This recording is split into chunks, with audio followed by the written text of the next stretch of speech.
Hello everyone, I'm Aratrika Bhaumik and I welcome you all to another episode of Courts Today on LiveLaw, where we update you about all the important legal developments that took place across the country today. We will begin with developments from the Supreme Court of India and then move on to High Courts and other subordinate courts. If you like our content, please do support us by liking and subscribing to our YouTube channel. Let's begin. The Supreme Court of India has refused to stay the order passed by the Calcutta High Court for CBI investigation into the scam relating to the appointment of primary school teachers in the state of West Bengal. A Supreme Court bench comprising Justices Aniruddha Bose and Vikram Nath observed that the High Court direction for a CBI probe at an early stage may fall short of the standards laid down in the judgment of State of West Bengal and others versus Sampath Lal and others. However, considering the submission of the counsel on behalf of the CBI and the fact that the investigation by the CBI has substantially progressed in this particular case, the bench said that it does not want to stall such an investigation at this stage and will wait to see if the state police can carry on the same investigation impartially. One of the convicts who was released by the Gujarat government on remission in the Bilkis Bano case stands charge-sheeted for outraging the modesty of a woman on June 19th in 2020, according to the state's counter-affidavit before the Supreme Court of India. The information was provided to the District Magistrate Dahod by the District Superintendent of Police when the government was considering the proposal to release the convicts, including Mitesh Chimanlal Bhatt, on remission after 14 years of imprisonment in the Bilkis Bano case.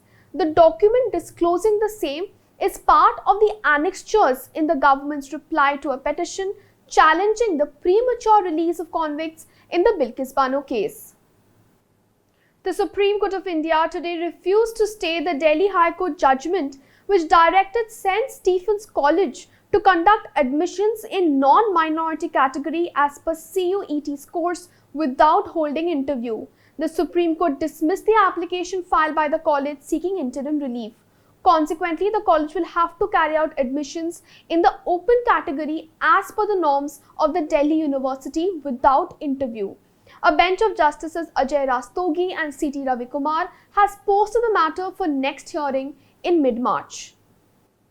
The Supreme Court bench comprising CJI UU Lalit and Justice Bela M. Trivedi refused to list petitions seeking to stop the release of upcoming Bollywood film Thank God urgently. The bench listed the petition on 1st November despite the petitioner submitting that the petition would become infructuous by then since the movie is set to release on 25th October. The bench remarked that the matter was not urgent and could be listed later.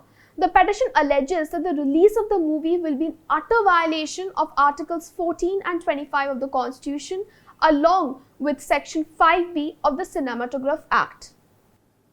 At the request of the Solicitor General of India, Tushar Mehta, the Supreme Court of India today deferred the hearing of the dispute between the Delhi government and the Union government regarding the control of administrative services in the National Capital Territory of Delhi. Mentioning the matter before a Supreme Court bench comprising Justices D.Y. Chandrachud and Hema Kohli, Mr. Mehta submitted that the Constitution bench headed by Justice Chandrachud was to commence with the hearing on 9th November.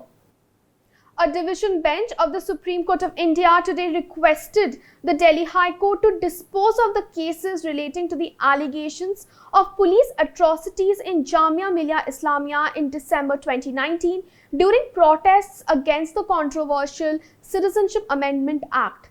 The bench comprising of Justices Aniruddha Bose and Vikram Nath, while refusing to specify a time limit, asked the High Court to consider the length of time for which these matters are kept pending.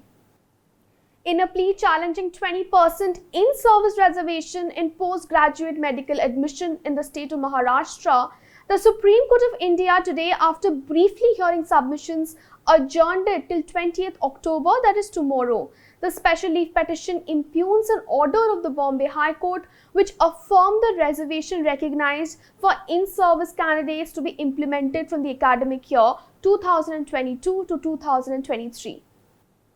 The Supreme Court of India has issued notice in a petition filed by a group of journalists on framing of detailed guidelines on the search and seizure of digital devices. While issuing notice, a bench of Justices K.M. Joseph and Rishikesh Roy asked the Union government to respond and tag the matter with a pending petition which sought similar prayers along with the present petition. The Supreme Court has held that Part 9b inserted by the Constitutional 97th Amendment Act of 2011 would not be applicable to the local cooperative societies, and the same would be applicable to the multi-state cooperative societies and the societies within the Union territories. The 97th Amendment granted a constitutional status to cooperative societies and inserted Part 9b in the Constitution, which specified several conditions for state laws relating to cooperative societies. A PIL has been filed in the Bombay High Court seeking a CBI and ED investigation into the wealth of ex-Maharashtra CM Uddhav Thackeray, his wife Rashmi and two sons Aditya and Tejas. The criminal PIL is filed by Gauri and Abhay Bhinde, whose family had briefly printed Shiv Sena Supremo Bal Thackeray's weekly during the emergency. Gauri said that she was inspired by the motto "Na khaunga, na khane dunga." The matter was adjourned by a bench of Justices Sanjay Gangapurwala and R.N. Ladha to November 16th for removal of office objections. The Delhi High Court is set to decide the question as to whether an accused person is to be provided a copy of the report prepared by the public prosecutor under Section 43D subsection 2 of the Unlawful Activities Prevention Act at the time of extension of remand by the trial court for a further period of 90 days beyond the initial period of 90 days.